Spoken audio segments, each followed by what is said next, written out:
generalization. I wouldn't make the generalization, because if you know the deep-seated problems that are faced by some of the Polynesian countries, it's actually just as intractable, as ours. I mean, look at Nauru, for example. That's been in the news recently. But if you actually ask yourself, why is it that Nauru went from being one of the richest countries in the world to being a bankrupt country? There's a horrible story there. Absolutely horrible story. And some of the other, Polynesian countries, I mean, the thing is, this is all very, very relative. If you start saying that journalists only need to operate where there are problems, right? That is not true. I mean, one thing which I didn't talk about at all, Charu, right, is the power of journalists to create positive images about a country and people.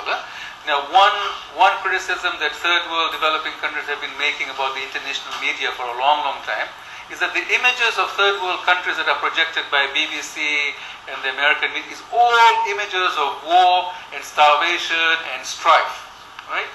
There are no positive images going out there. Hey, there's a vibrant culture. I mean, if you wanted to write a story about India, for example, you could write it about the poverty.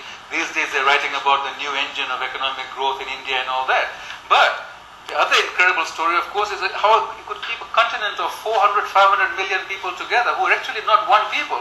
They're actually 200, 300 different people, languages, religions and everything, and yet they've survived as a nation. Sure, they've got Kashmir. Sure, there's, Tamil Tigers, in Sri Lanka and all that. But there are other great big picture issues, which could be written about, which are not written about. And, one of the things that maybe, we do need to do in Fiji and in Solomons and in Papua New Guinea is also to think about articles that one can write, that strengthen people's inner sense of security and well-being and belonging and richness and legitimacy. Strengthen our people into thinking, yeah, this is a good society we live in. Yes, it's worthwhile living. Yes, there's something good happening in our society. And the idea being that not only do you make them feel more secure and have a positive image of themselves, but also to build on what is positive and what is good. It's not good all the time to focus on the bad things, right, and the negative things. In my book there are some articles at a time when everybody was bashing the Fijian academic performance in education. I said, this is what are the facts really saying, And I went and dug up a bit further underneath the data, and I showed actually that there were Fijian students who were doing extremely well, except that they were in mixed schools. There's a great story about the English level skills of Fijian females, miles better than on average than every other subgroup, miles better than Indo-Fijian males, Indo-Fijian females and all that. And there were these good stories that were there in the facts behind the education performance that were not being brought out. And I wrote that article to say, look, stop bashing Fijian schools. I pointed out that ACS, actually in terms of academic performance, is an all Fijian school, but all girls, and it was up there with Natambua and Labasa and all that. So this is not just about ethnicity. There's something there about all male schools. There's something there about, in some schools about the fact that if you're in a mixed environment, maybe, Fijian kids on average do perform miles better and all that. So let's dig deeper. But look at the positive things that are going on as well.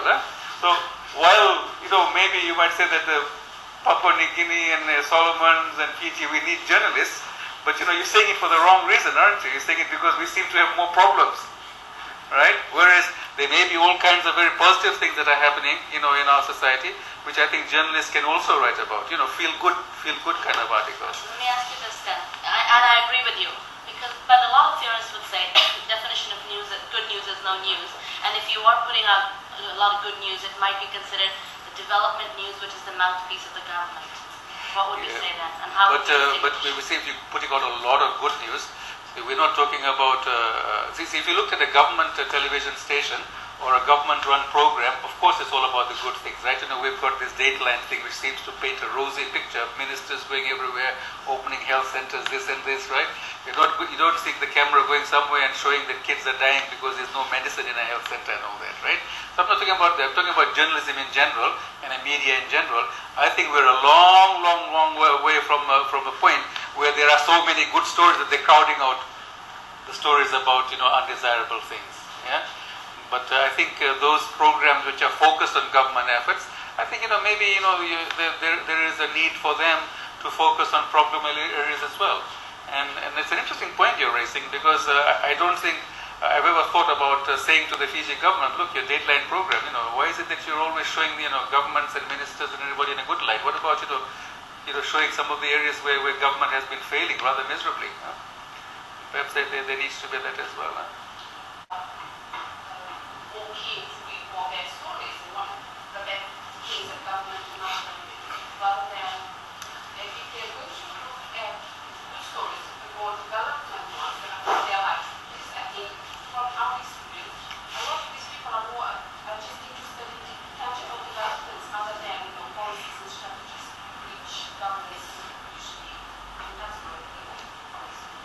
Okay, here's a research topic for you journalism students, right?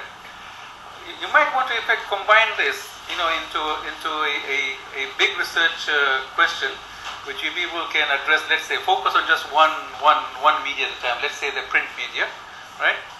Go out there and interview 500 students. Ask them if they have read a newspaper in the last week or not, right? If they say they have read a newspaper, ask them, well, what are the things that you remember that was in the newspaper? Now, you will have to, of course, have the job of looking at that newspaper and sorting out what are the good news, the bad news, the serious news, the full-page articles, the one on Hollywood, Bollywood, the one on movies, the one on the stars, the one on cartoons and all that. Find out, actually, what exactly it is that people read. Okay? Go to those newspapers and see what was there as opposed to what people recollect. I mean, that would be a real test, of your idea that in fact, readers want to read these things and that's what they read. I mean, I don't think I've ever seen any detailed empirical study like that of what actually people do read, in newspapers only, and what they recollect and what they remember. There are lots of studies, not in the Pacific, but there is a whole, I'm from media studies background, that's a huge area for people to study. But I think this argument that people like what they read, from a purely theoretical point, I disagree, because I think they may enjoy what they get, just like TV programs. Their tastes have not been developed. One of the things that BBC said a long time ago, they set up an Anand Commission as to what is media's responsibility. And they said this, that media is in the business of mind, and therefore they are not all about business. You understand that? It's about the mind. Whatever you absorb affects the way you think, and therefore it cannot consider itself completely a business, and therefore it is their responsibility to raise the tastes of the people. And as a result, on BBC BBC TV channels, you will have programs like symphonies or Shakespeare Theatre, which not many people are watching, but they're providing it so that some people may watch and develop their higher tastes or whatever. And I think that's important.